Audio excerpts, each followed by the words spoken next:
Welcome. We will get started in a minute. We'll just give folks a chance to log on and get comfortable. Thanks for joining us.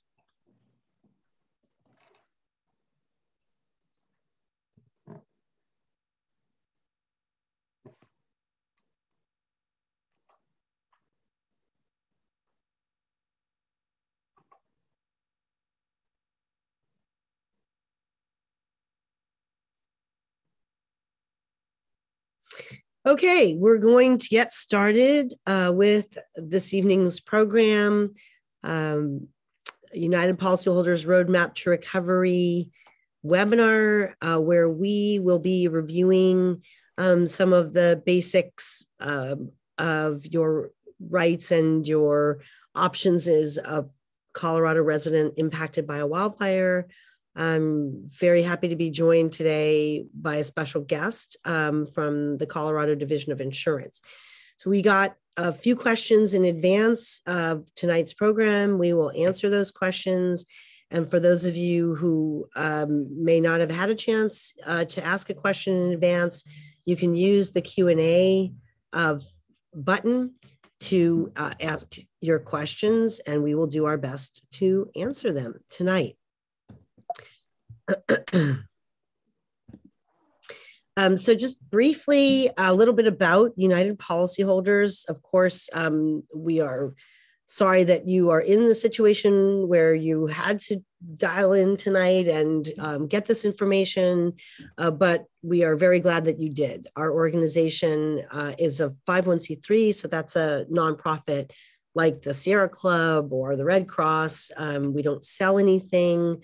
We are a consumer advocacy group and a disaster preparedness and recovery support organization. So we're here to give you information. We are a trusted information resource and your voice and advocate as a person who is a policyholder, somebody who has bought insurance. Another way of putting it is you're an insurance consumer, you're a policyholder.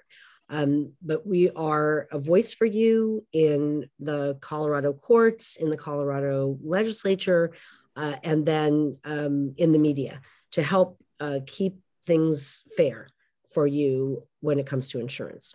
We've been doing this work for 30 years. And we are funded by donations and grants. We do not accept funding from insurance companies because we need to have an independent voice and give you information that's going to be in your best interest. Team Up is what I call my whole team, the team that runs the organization, but also our volunteers. So Team Up is our professional staff, which includes myself, Amy Bach. I'll tell you a little bit about my background in a minute. Carrie Waite, I'll tell you a little bit about her as well.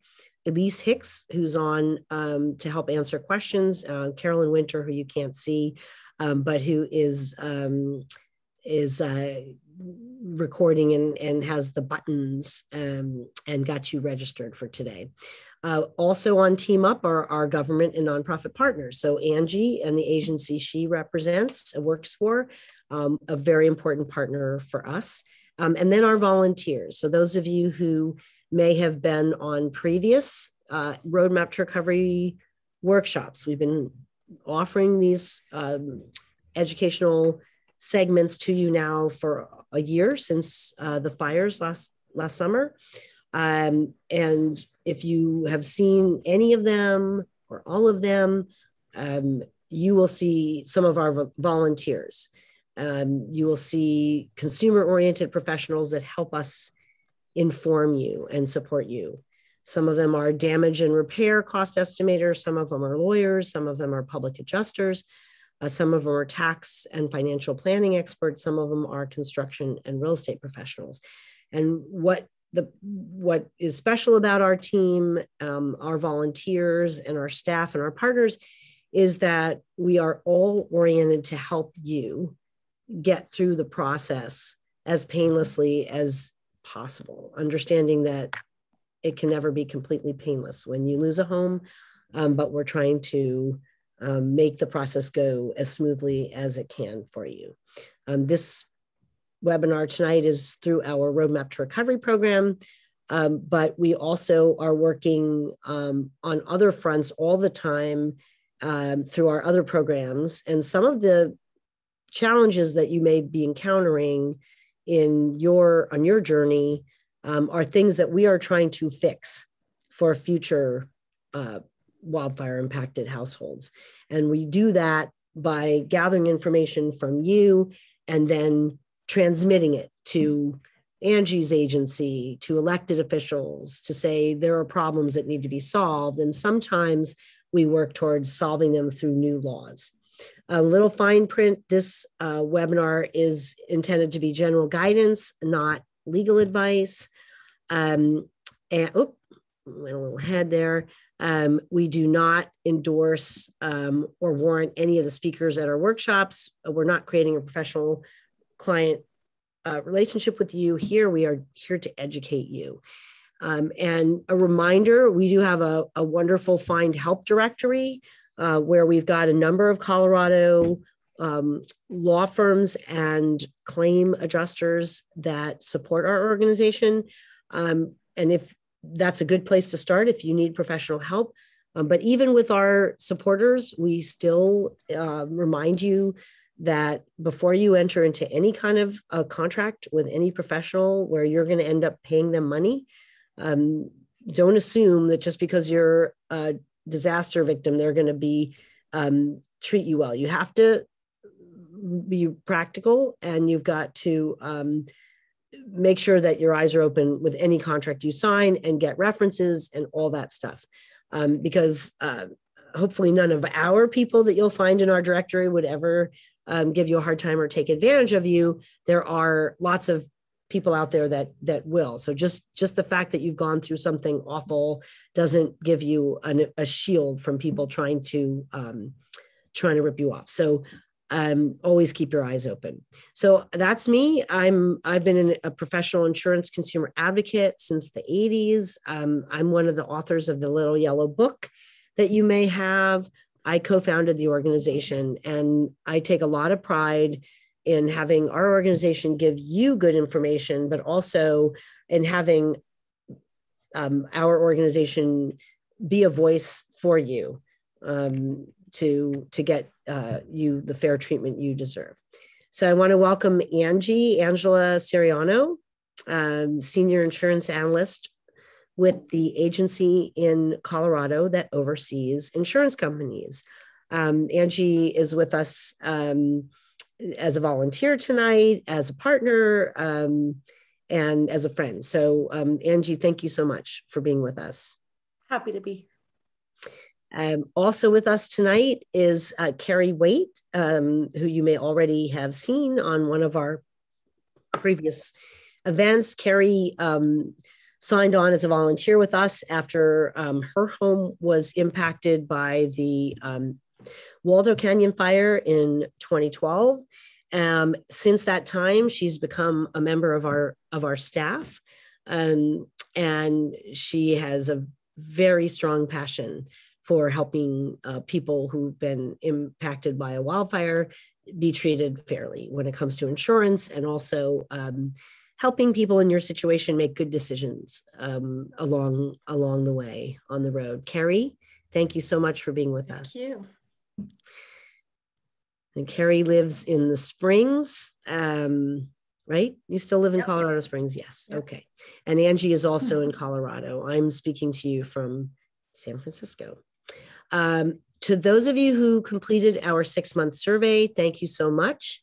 You can see the results at that link. We will be opening a 1-year survey in November, and we really hope you will take the time to complete it and then to let other people know that they should complete it. Because when we get those survey results, we boil them down, we look for patterns, and then we report them. We report them to Angie's agency. We report them in the media. And the survey results actually really can help us help you. A perfect example is, getting insurers to go lighter on the inventory itemization requirement. When we get survey results that show that some insurers showed flexibility in letting people be less detailed in the way they listed their contents. That gives us, we report that survey data, we report it and say, look, it can be done. Insurance companies can make it easier for you. And some of them are doing that. And that helps put pressure on insurance companies to make those kind of concessions to try to make your lives easier. So thank you for completing the survey when it comes around again. And just a reminder, we always need people who are willing to talk to reporters or share their story with a lawmaker. So if you're one of those people that doesn't mind, giving an interview or, having your story shared in connection with our efforts to get better laws in place in Colorado, please do email Kerri at uphelp.org at that address, KERRI at uphelp.org. Kerri, do you want to just comment on this slide and what we found from our 6-month survey? Sure. The 6-month survey is always kind of early on, and the next one, which will be at a year, we'll push that out in about a month. We'll have a little more detailed questions, but there's some things that jumped out certainly from this survey. And that is that close to 80% of you all that responded stated you haven't settled the dwelling portion of your claim at 6 months. You see that number, 78.49%. That's pretty telling. And that's a good 6 months in, and you're not settled on just the basic dwelling portion. And 66% of you all reported that you were underinsured on your dwelling. And that's a little bit higher than we've seen in the past. It's climbing. And certainly this is, representative of the people that answered the survey, but we're seeing several reports of it being in excess of 6 figures that people are underinsured. So we know this is a significant problem, and this helps us, as Amy was saying, report to those that make decisions about future regulations and those that make decisions about what policies will look like in the insurance industry, understand that we've got problems with this and we need to make some changes. Okay. So Angie, I thought we could just talk a little bit about what your agency has been seeing since the 2020 wildfires. You guys have been done a lot of outreach. You and your colleagues have been on a number of our webinars, and I know that you have a toll-free number, which we are constantly encouraging people to use if they need it. So what can you share some observations about some of the consumer complaints you've gotten, the requests for assistance? Absolutely. So I can't really go into specifics, but in generalities, we've seen complaints with every carrier. So there's not really any one carrier. It seems like, Coloradans are experiencing issues across the board, regardless of who you're insured with. Underinsurance, that last slide, it's a pretty high percentage. And honestly, it's high, but we've gotten a lot of feedback that unfortunately a lot of people are in that boat. The content inventory issues with especially items that may be antiques or one of a kind, hard to value items, things like that. We're now coming up on the 1-year mark for these fires. And so there's also deadlines that consumers are concerned about, whether or not they're going to be able to meet. Anyone in the state is aware that, in addition to labor shortages, there's material shortages, everything. So there are delays. Now we're also getting complaints about delays with the insurance carriers. Again, across the board, those are things that we want consumers coming to the Division of Insurance and letting us know when that's happening. We can step in, we can assist with getting things moving forward. we can try to help move some of these claims and some of these issues towards a resolution. So there's definitely been, a core number of complaints that we've received that it seems to be the main issues, again, relating to those things I just went over. Mm-hmm. So definitely there has been some pattern. Yeah. And then your agency has tools in your tool belt, right? You can issue fines, right? Do you guys, and you do market conduct, you do sort of audits, right? Where you kind of look at how the insurance company has been, you kind of examine their books, right? And is that something that you guys do on a regular basis? Right. So once a market conduct exam or investigation is initiated, it's after there have been complaints brought to my section, consumer services. So what I do is I investigate individual complaints, and my colleagues, we investigate individual complaints. Now, through that, we are able to identify trends, troubling behavior, things that we feel need a more widespread investigation rather than just on an individual basis. And those do get referred to market regulation. Everything that we do is considered confidential until these investigations are closed. So there's really not a lot of information that I have on that right at this moment, but everything that's done at the state, especially anything within the Division of Insurance, is subject to CORA, our Colorado Open Records Act. So if there's ever information that a consumer is wanting, regarding patterns, something regarding a specific insurance company, what have you, those can all be requested through a CORA. So there's that outlet as well. But yeah, I mean, at this point, there are some definite things on our radar. And this also gets reported to our legislator, our lawmakers. We report to the commissioner all of our data, phone calls, emails, inquiries, complaints. So we try to have consumers' voices heard through, escalating those types of issues. But all we can do is say, hey, this is what we're hearing. Please do something with this information, right? Yeah. And for those of you who are with us, it is free to use the services of Angie's agency, and it is it's a good way of getting your voice heard. A lot of times, most people are dealing with adjusters who have a pretty heavy caseload, too heavy in most cases. The adjusters have just too many claims that any one person could handle competently. So some of it kind of often like just being that squeaky wheel, filing a request for assistance with DORA is a way of being the squeaky wheel and getting attention from a busy adjuster. So even if it's something relatively small or, particularly like with delays, if they're not getting back to you and you just really need to like, hey, I'm here.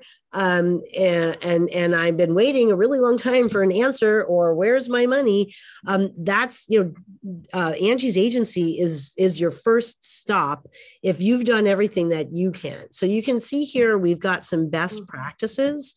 We recommend from time to time asking for a complete summary of all amounts that your insurer has paid. It's very common that people kind of lose track of like, what did I get paid in what category? So kind of, bouncing that back to the insurer to answer that is a good idea. And we have a sample letter that you can use for that. And if you find mistakes in the way they calculated what they owed, and then you can work on getting those corrected. At this stage, you probably know this, and I hope you know this, that you should be keeping all your receipts for expenses that you're incurring because you don't have the use of your home, and keeping those in one place so that you can continue to submit them and get reimbursed. And then just being that policyholder who speaks up, which basically to us is somebody who is keeping a journal, keeping a good record of what's happened with your claim since you opened it. communicating in writing. So there's a good paper trail. And then using our guidance about being politely assertive. And, we come back to this a lot. A lot of people get off track with their claims because they think that the adjuster is going to do all the work. The adjuster is going to figure out how much they are entitled to. And our recommendation is that you partner with the adjuster, and because it's your assets. You have a bigger stake in making sure that they are fairly valued than the adjuster does. So we often say trust but verify. So we suggest doing your own calculations of both what your policy entitles you to and also the value of your assets that have been damaged or destroyed. So that's why we say trust but verify. So policy deadlines, that's something that, we of course encourage you to keep an eye on, although they do vary by company. Some of them get such as like the time to sue, not something you should be worrying about now. But it's good to be on the same page with your insurer about what deadlines may be coming up, because there are typically deadlines. Angie, do you want to sort of mention some of the deadlines that you encourage people to keep their eye on? Yeah, absolutely. So there are deadlines written into your policy contract regarding recoverable depreciation. And basically that's the amount that you recover once your repairs are completed. And, it goes into some of the delays that we're seeing here right now is that you want to make sure that you're aware of any type of deadline that may be coming up to recover that money. It's a big chunk of money usually. And absolutely extensions can and should be considered. And that's really where you mentioned before the documenting everything. Document what you've done, what delays you've run into, what obstacles you've run into, so that you can support why this extension is needed. That's the biggest recommendation I can give to consumers regarding that. And also, contents, you've got some time regarding contents. That's not, I think it's 365 days. Oh gosh, I'm misquoting the law. Yeah, a lot of policies do have a 1 year, but right, for your inventory, but generally that's going to get extended repeatedly. So if your insurer is jamming you on that, until you have a new home. Right. And yeah, and I think there's that, I think what you're pointing to, Angie, is that reference in the 2013 regulation that states that you have 365 days following the end of ALE to collect the depreciation holdback on contents. That's what I couldn't pull. Thank you. Yeah. Yes. and previously we have done workshops where we went into pretty deep detail about deadlines and getting extensions. So tonight we're kind of going to go somewhat quickly through, but I would encourage you you can go back and watch any of our previous webinars for free whenever it's convenient for you. At our website, you'll find a link to watch them. We've had attorneys on answering questions. We've talked about all these various deadlines, but the main point I want you to take away is that you want to stay informed and aware with your adjuster on any deadlines that may be coming up. And if you need the extension, you ask for it. And if they say no, then you look to Angie's agency for help first. Just a few things we want to remind folks about as you may be getting to the point where you are going to rebuild and you have a plan and you're interviewing builders. So just a few little reminders. Many of our volunteers that have themselves lost a home in a wildfire feel like getting a contract with a builder reviewed by an attorney before you finalize it is a good idea. I think usually people are not super excited about paying attorneys to do anything, but in this situation, you may want to consider that because there are, that when quality builders are in high demand and short supply, then there are sometimes another level of builders around that you may have no choice but to consider, and that may be fine, but you do need to do your homework. So checking the status of their contractor's license, checking their references, if possible, actually go see a house that they've built, ask about and understand change orders. Those are when you don't want a lot of change orders. The builder is supposed to give you a pretty good estimate and stick to it. Sometimes things happen that make it necessary to do additional work, but it's important to be clear with the builder on how they function. A lot of builders will say, no, I don't do change orders. My word is what I told you it was going to cost is what it's going to cost. But clarify who's going to be responsible for paying subcontractors and for materials. And I've got a reference there for you. So, of course, you always want to keep breathing, but especially through this process, because patience is required. Amy, I just wanted to mention that I have dropped in the chat box there a link to the deadlines and decisions at the 1-year anniversary webinar that we did for Colorado a month or so ago. And then also the link to the sample letter requesting policy extensions deadlines. So, thank you. Yeah. Thank you. All right. So GP submitted a question on code upgrades. Ordinance and law in different policies will refer to this differently, but it's the same thing. Basically, when you insure your home, the insurance company insures it as it is. So whatever year it was built, with whatever kind of wiring it has, plumbing, foundation.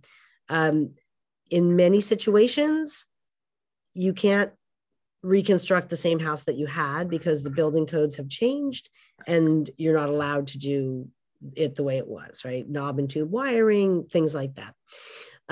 So insurers will typically say, we don't pay for betterment. We don't pay for you building a better, improved house unless you have in your policy coverage for that. And that's generally something you have to pay extra for. Hopefully, if you had a good agent or broker, you have it. This person asks, we're going to rebuild our family cabin, but we're underinsured. So, the company, the insurer has said that the ordinance and law coverage, which that is one label that some insurers use for that bucket of coverage extra that I was saying, hopefully your agent or broker recommended and you have it. Some insurers call it code upgrade coverage. Some call it ordinance and law. In this case, they're calling it ordinance and law. And in a lot of policies, that bucket it's not a set dollar limit. It's a percentage of your dwelling coverage. So in this case, they're saying we don't owe if you've exceeded if you've spent all the dwelling coverage, and it said, oh, okay, the policy states otherwise and the adjuster is not relenting. Okay. So this is kind of I would almost call this like a softball question, because clearly if you have the coverage, it doesn't matter that you have exceeded your dwelling limits. You still should get 10% of what your dwelling limits were. And if the policy language is susceptible to this, I'd say not just the 10% of your base dwelling limit, but also 10% of the adjusted base limit when you add in your extended or excess coverage. So I probably just confused you with what I just said. But if you have 10% ordinance and law coverage and the policy doesn't say that now I'm making it even more confusing. So if you have a base limit, let's say your base dwelling limit is 200,000, and then you have 100% extended coverage, which this example is referring to as excess building expense, but we normally call it extended. So let's say you have extended. So you got the base and then you have the extension. We always want the policyholder to argue if it makes sense based on the policy that the ordinance and law coverage is 10% of that combined base dwelling plus the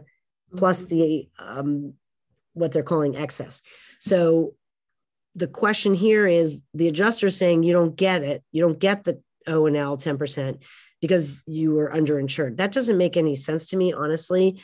Maybe there's something I'm missing in this question, but the question here is, what can you do short of a lawsuit to get them to acknowledge that coverage? Angie, you want to take a crack at this? Is this the kind of thing that your team could help with? Absolutely. For this, I would say file a complaint with the division. We can ask the company to support their position and support it with the policy contract. So if there is some sort of language in there, but I agree with you. Something doesn't sound right here. And it may just be as simple as us getting a claims leader to take a look at it and then say, oh, what's going on here? Or saying, no, this is correct based on XYZ in the policy. Yeah, again, I mean, it may be, I see the person has referenced the code, the Grand County code related to insulation, deck, and electrical. And it may be that like Angie said, that somebody needs to kind of unpack this and see if maybe the adjuster is just confused about the claim, about what the policyholder is asking for. Or they're saying it may not apply potentially. When insurance companies are looking at ordinance and law or code, mm-hmm. they're specifically looking at, is this an enforced code? Oh, that's interesting. At least that's been my experience. This seems like a straightforward, I would definitely go to DORA, see if they can help you. And then as far as so that's the question. The answer is short of a lawsuit, go to DORA and try to get help from them. This is just an example of some of the admittedly confusing, probably no more confusing than how I tried to explain it. But you can see how a typical policy will explain the math, and that's not usually that helpful for the normal person. Right. But in like this one, it's definitely got some conflicting or confusing language, but it does say, when you sort of distill it all down, we will pay up to 10% more than the coverage A limit for those code upgrades. So if you establish that they are in fact codes or ordinances that are in place by a civil authority or someone who can enforce it, mm-hmm. then, and your adjuster's still not listening or relenting, then Angie and her team can look at the language on the policy, and they can, encourage that adjuster or the people above that adjuster perhaps to look at it, and they may be better educated on how to apply this than maybe that adjuster is. Because I have a theory about what might be going on here. It may be that the adjuster is saying that you have to incur, you have to incur the cost in order for us for it to trigger this extra bucket, the 10%, and you're not going to incur it because you don't have enough money to rebuild the house, is maybe what it is, as it was. Yeah. So that may be the problem, but this seems like something that Angie's team could help with. And I also see here, until you complete repairs, there's a lot going on there. We could. Yeah. How can I document the fair replacement value of unique items? Such a common question. So our short answer is you can do your own research. And then this question and we get this a lot, that people who have like classic car, like a car that this always breaks my heart, that they've been lovingly restoring forever. It was their hobby and that kind of thing. In this case, big game trophy heads, other one of a kind items. You should do your own research, which sounds like you did. If, as far as whether they depreciate, I would say they shouldn't. It's kind of like art. I don't know, trophy heads, maybe they break down a little bit over time, but if they've been taxidermied well, then they don't. I think, if is it worth paying a couple $100 for an appraisal? I'm going to say if you have more than one and they were $1,500 each just to do the taxidermy, which is not even the full value of the thing, if you were to sell it, it probably is worth paying for an appraisal. Angie or Carrie, anything you want to add here? I just wanted to point out, I put another link in the chat, which you can open and then save. We have an event coming up at the end of October that is contents troubleshooting. And those folks that will be giving that will have some very concrete ideas about how to value things like this. In my experience, for potentially valuable and unique items, you can do some research yourself to support the value by seeing what was recently paid for it. Or if it's something like so specific like taxidermy or maybe an oriental rug, I think it's worth it to pay for an appraisal. I do too. And because it's kind of, hard to refute that. Yeah. For the Carrie, insurance. have you, in the work that you've been doing, have you run across some good people that can do appraisals? Is that something? Not for this particular right. item, right. But the thing is certainly there are lots of people up in the Colorado mountains. Anyone who is a taxidermist would be a valid person to go to and say, what would you value this at? And then I would add that you could, in addition, depending on how you came about receiving these trophies, if you spent money to go and collect them yourself by hunting and transporting them back to your home or to the taxidermist, all those things, I know our contents experts like Chris have said there is an argument to be made that some of those costs could be included. Yeah. Okay. And I think, even more because the person said they're not going to be able to buy replacement heads. And I would imagine a lot of people wouldn't want to do that anyway, because it's a lot of the value is in the fact that it, the adventure that you had when you got them. But so it's even more important that the actual cash value be determined. But I think in the case of this, and I am not an appraiser, but I would equate big game trophy heads with art or antiques that should not depreciate. So again, I think what, like Carrie said, I think getting a third party opinion, it might not have to be a professional appraiser. Like if you want to just get some, get a taxidermist to or two price, go on the internet and see what equivalent big game trophy heads are selling for, and use that in your discussions with the adjuster. It should not be a matter of depreciation. I would think it should be more evaluation kind of a matter. So should I file a complaint for insurer delays in excess of 90 days, or will it create an adversarial relationship? This is a great question.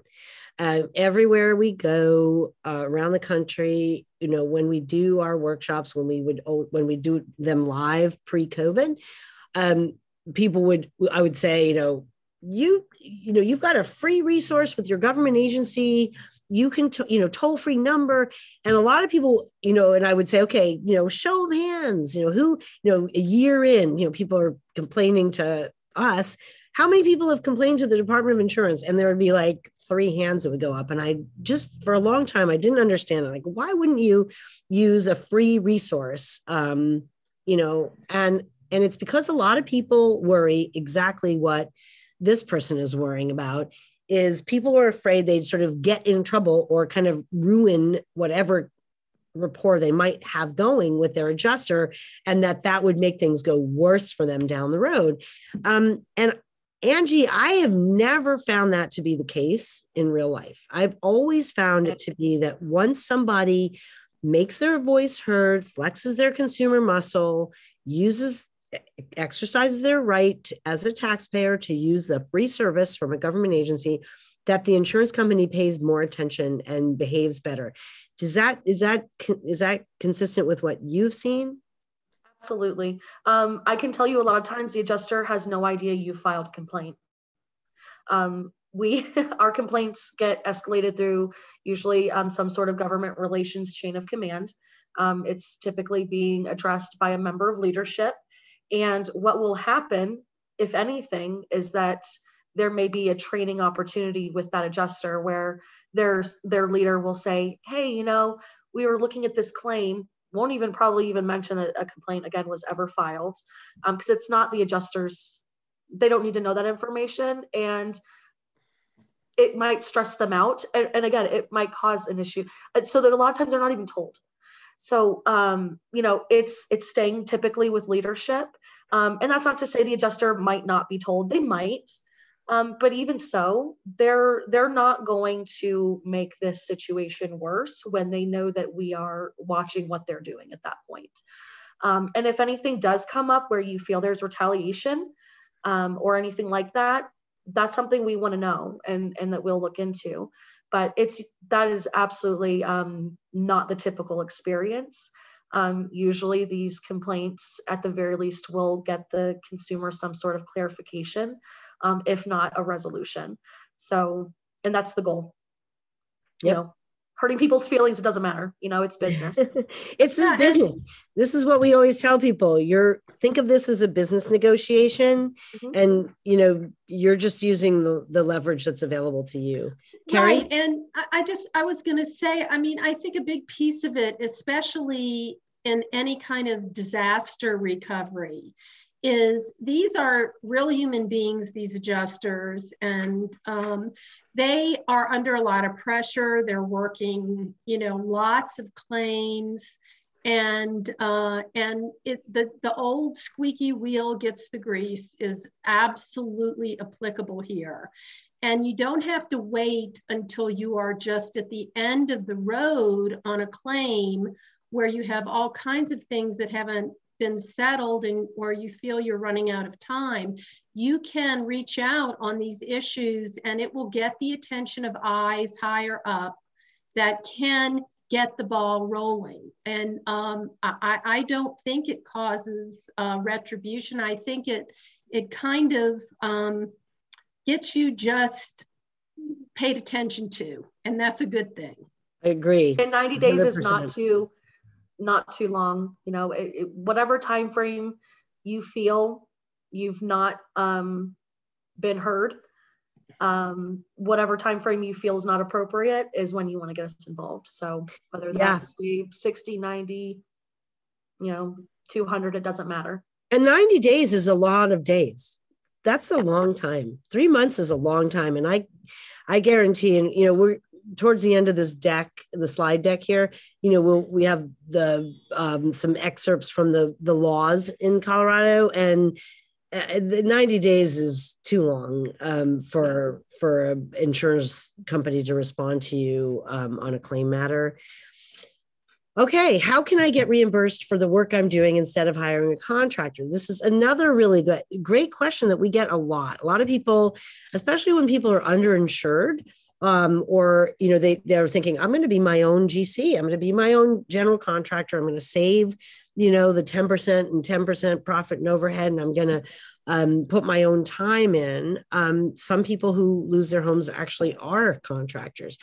But insurers very often, they need the proof. They need, just like we were talking about, maybe you don't want to pay for an appraiser, for your unique items, but you need some kind of objective third-party official kind of valuation proof. So like, getting even a printout from the internet of like, oh, here's a similar item and this is what it would sell for there.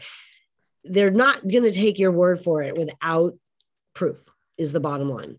So again, very, very common scenario here.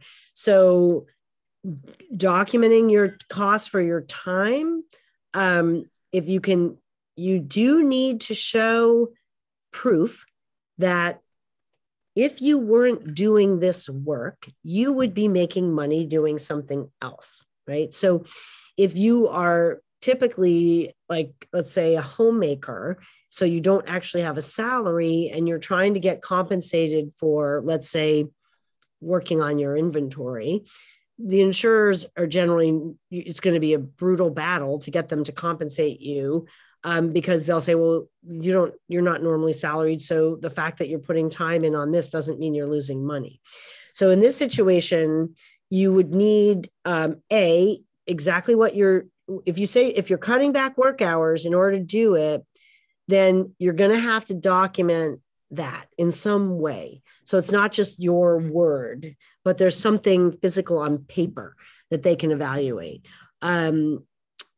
And it shouldn't be, if the work that you're doing is the kind of work a contractor would do, they should compensate you at that level, as opposed to whatever it is you normally do.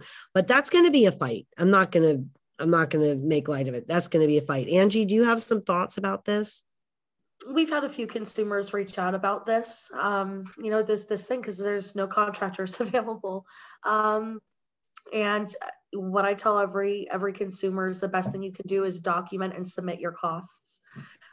Document every material cost, every labor cost. If you're hiring someone on your own to come and do specific work, anything that you can do to document every penny that you are claiming is owed to you. They're going to ask for an accounting of it. So just be prepared to do that. And I would add into that just to kind of some more details about what Angie is saying. I mean, that would include, I know sometimes people are not living near their destroyed home because there wasn't a lot of available housing. So they're driving, yep. Like in this case, this gentleman says he's driving back and forth every weekend. Well, those are costs related to going there and doing the work. If you're renting equipment, and tools, and have to stay somewhere, all of that should be reimbursable, but maybe by additional living expense, maybe as part of your reimbursement. But it's all about keeping track of it all in great detail and getting something on paper. If you can find contracts that other people have paid someone to do similar work in the area that show an hourly rate or something like that, that would potentially be a good way to show what you should be reimbursed. Absolutely. We get this a lot, not just with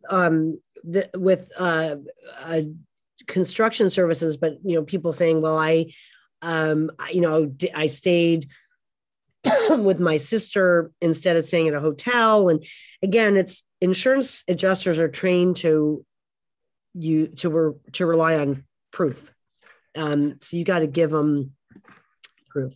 Okay. Does the debris removal percentage apply to the other structures and personal property? As you know, a wildfire does not distinguish between the parts of a home that it destroys. So your debris removal coverage should apply to all the debris that results from a wildfire. And it shouldn't be parsed out, but policies that tell you that the amount of coverage that you have available for debris removal is a percentage of one or another bucket causes a lot of confusion for people, math confusion. So the policy language is going to control, as long as the policy language is clear, not ambiguous, and is fair, right? So in this situation, okay, my insurers ignored my request for debris removal for all but the dwelling portion. I can't access those funds until I've spent the dwelling. All right. So if an adjuster is trying to enforce language that doesn't exist in the policy, then that's a great situation to go to Angie's agency, but also to be that squeaky wheel and say you're making things up that are not in the policy. They're not allowed to do that. And so if the policy does not say that debris removal coverage is contingent upon you being under contract, then they can't enforce that language. If the language says something about incurred, that's kind of rare. Usually debris removal is not as incurred. Angie, you have thoughts about this? Yeah, this one's interesting. I would say file a complaint, because I'd be curious to see what the company is relying on to take this position. We've gotten complaints regarding debris removal, not necessarily like this though. So this is interesting. Unless, again, the only thing I can think of is what you mentioned, is it being an incurred cost. Maybe, but you don't usually see that with debris removal.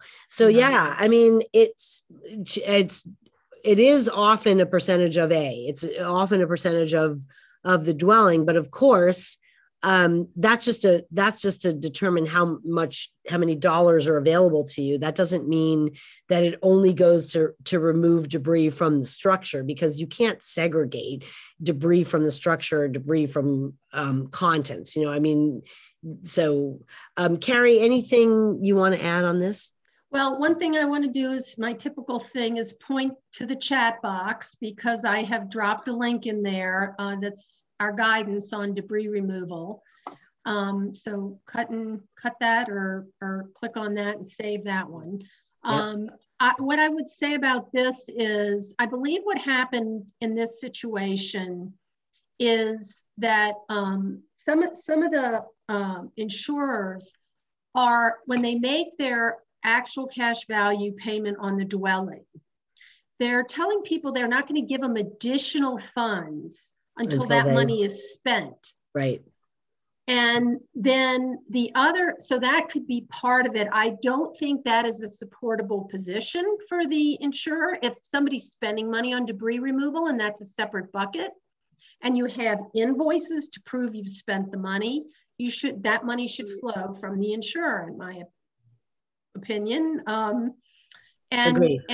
And then additionally, I've seen many cases where in the initial payments from the adjuster, they will pay some debris removal, but they only pay it on the dwelling, or maybe the dwelling and other or extended structures, and not on, landscaping or on contents.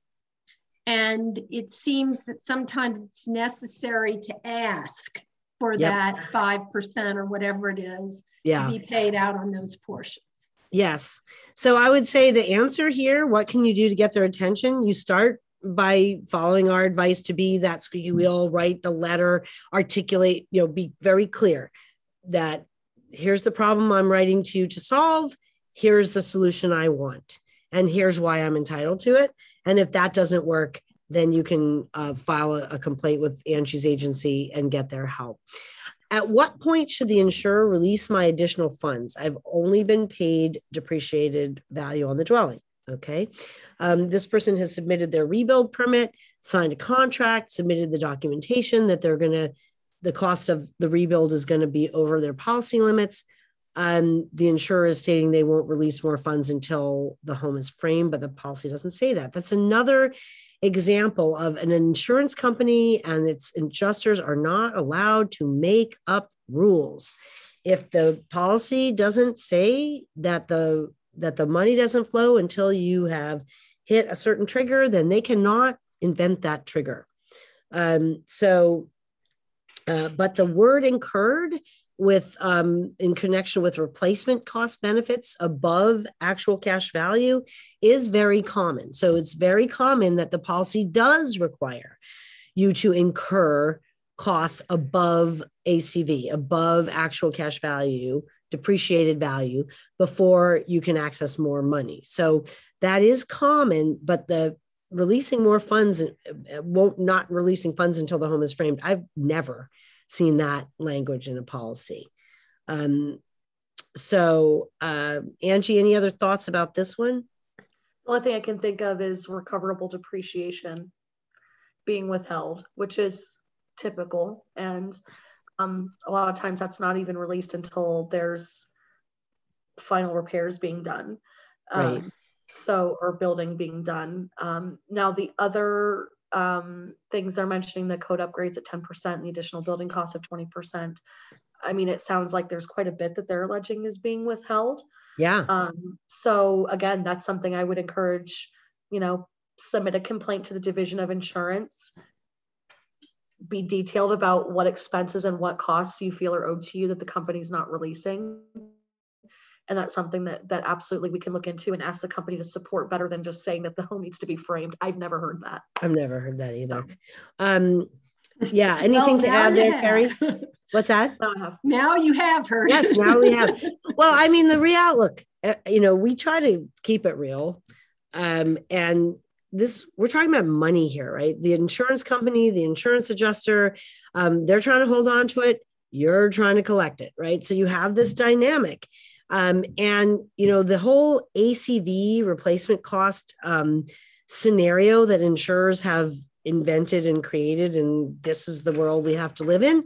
It is frustrating. It is confusing, but it is, you can navigate it, but you got to do exactly what you're doing. Access sources of help here. So what you're hearing from us is that it doesn't sound right what the insurer is doing. So, getting, being that squeaky wheel, saying, please show me in the policy where it says this. Mm-hmm. That's something we really encourage you to do.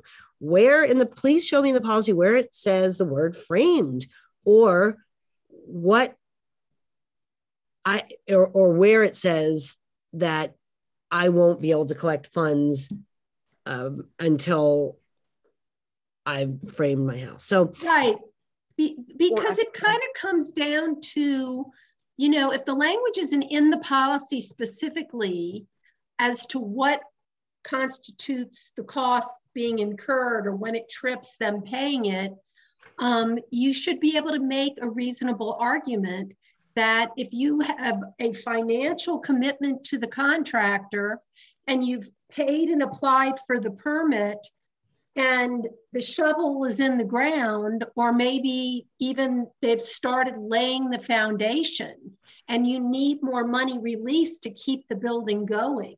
Those are reasonable arguments that if you put that on paper and send it, they should respond to. And if they don't respond favorably, then I would imagine you could file a complaint, and again, it would bring it higher up for maybe more better trained, reasonable eyes to take a look at. A lot of new adjusters are being hired right now. I can say that.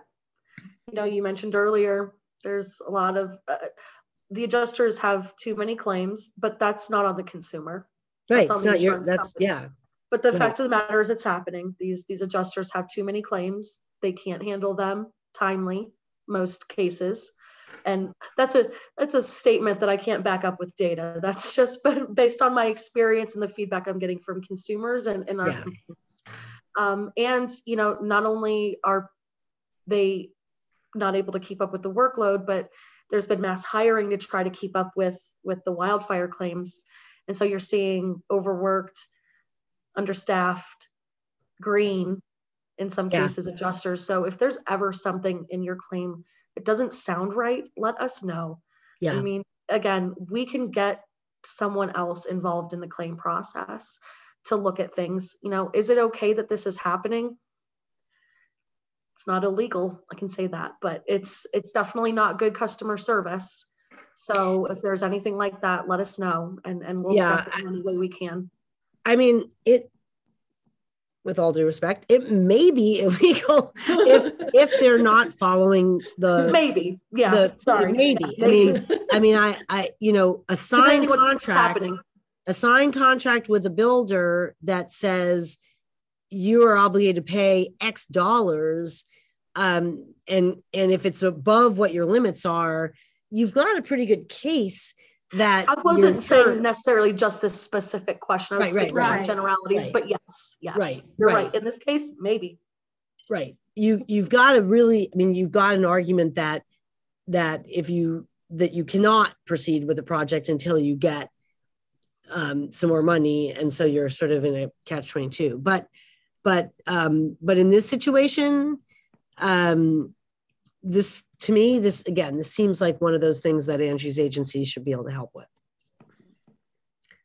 Indeed. And I think we just have one more, right? One more. How does the insurer pay out the claim once you start building? Is it held in escrow? My builder will need half up front in order to get supplies, sign up subs. We're being told we have to have it built in the 2-year period or we don't get the replacement cost. Is this true? Angie, you want to take a crack at that one? Yeah. So, again, kind of piggybacking off of some of what I went over previously, recoverable depreciation is paid out. Again, it depends on the company, but it's typically once repairs are sometimes done. Sometimes it's when you have that final estimate. Sometimes it's really up to the company and up to the policy contract when those things get paid. Now, yes, there is a time frame typically written into the policy contract to rebuild or repair and receive that recoverable depreciation. Now, with the delays we're experiencing in Colorado, manpower, materials, all of that, companies should be reviewing any extension requests. But again, it's all about how can you support that you've done everything that you could do to get the repairs or rebuild done within that time frame outlined in the contract, but you weren't able to for reasons outside of your control, material shortages, not able to get a contractor, things like COVID. That. Winter. Right. I mean, yes, there's any number of reasons that could lead to an extension request, but absolutely there are deadlines written into the contract. So there are those to consider. Yeah. Carrie, anything to add here? I would just say that when you're told something like this by an adjuster, that you have only a 2-year period, again, I would go back to what both Amy and Angie have said. Ask them to show you where in the policy it says that. And if in fact they show you that in the policy, then my next step would be to look at the Colorado policyholder rights, because there are regulations in Colorado, and some of them were enacted after the fires here in Colorado Springs, that place that give you more time than the policy might indicate. Some of the insurers have not updated their policies to maybe match the Colorado code. So you might just want to double check with that. And a great way to do that is to ask your division of insurance, what takes precedence? How much time do I really have? And then request an extension if it's not enough time. Right. And we have sample letters on our website that you can customize to make your strong case as to why you need more time. And we always recommend try it your own way first, do what you can. And then if that doesn't work, then you can go to the next level with Angie's agency. And and with this issue of there's lots of reasons today why people are having a hard time replacing their homes within the time period that's in the policy. And we've mentioned some of them. So it's just a matter of making your case for an extension. Typically, and for that first bullet point, is it held in escrow? Typically, the insurer will issue a check jointly to you and the mortgage company, and that check will be put into an escrow account and or construction escrow account, and then the funds get doled out as the project gets completed. And with this one, I think we've kind of covered the answer to to how you get more funds once the project is rolling. Okay, here are some of the bulletins that Angie's agency has put out. And from the get-go, her agency was encouraging insurance companies to extend deadlines, to be flexible, and to recognize extenuating circumstances. There are lots of laws in Colorado that govern time periods and how quickly your insurance company has to respond. As you can see, an insurer is supposed to pay or deny within 60 days. So the previous question about 90 days of waiting, there's your answer, right? They're not, that's too long. Obviously, deadlines get extended all the time. But in this case, these are the regulations that you can reference to shore up your request for extension. So these are the unfair claim practices rules that are the law in Colorado. And you can see right there, the very first one, misrepresenting insurance policy provisions. So if an insurance adjuster says to you, oh yeah, that we don't pay until the framing is done, and they've kind of invented that, that's illegal. And so, your first line is Angie's agency. Your second line would be a lawyer if there's enough money at stake, if there's enough money to make it worth going to a lawyer. These are some of the other rules that are in place in Colorado. And I want to remind you that all of these slides will be available to you free of charge on our website after tonight. We will post them. These are some of the deadlines that are in place, but again, your policy is going to determine whether you have deadlines that you need to be paying attention to. And the easiest way to make sure that you're clear on that is to flat out ask in writing your adjuster and your insurer what deadlines are coming up that I need to know about. And as you heard from Angie, very often they can get extended when needed. So you're not at the 24 month. So you're fine if you need to flex your muscle in filing a lawsuit. You have, for collecting replacement cost value, we had a question about that earlier. You have a full year from the end of your ALE period to collect the difference between what your insurer paid you and what it actually cost to replace that item. And here's some more deadlines that are in the law. You have a year after the claim to submit your inventory. Well, you have hit that, a lot of you, or you are going to hit that. And that's the deadline you need to make sure your company is extending. And then you can see that you have there again, full year, 365 days from when your ALE expires to replace your property and collect what the difference between ACV and RCV. So you should be fine with those things as long as you are continuing to be diligent in trying to move forward. This is a sample letter asking for a deadline extension on submitting a proof of loss or a lawsuit. So we have answered the questions that came in. We're all going to just take a breath here for a minute. Just thank you for your attention. A few more reminders. Keeping up that paper trail. Confirm that you're cooperating. Tell them what you need and why. Ask what they need from you to resolve your claim. Have a chronology of what they've done and haven't done. Politely remind them, that about your situation, meaning I've had something bad happen to me. I'm doing my best to get back on my feet. I need your help and cooperation, that kind of thing. Giving them a specific time frame.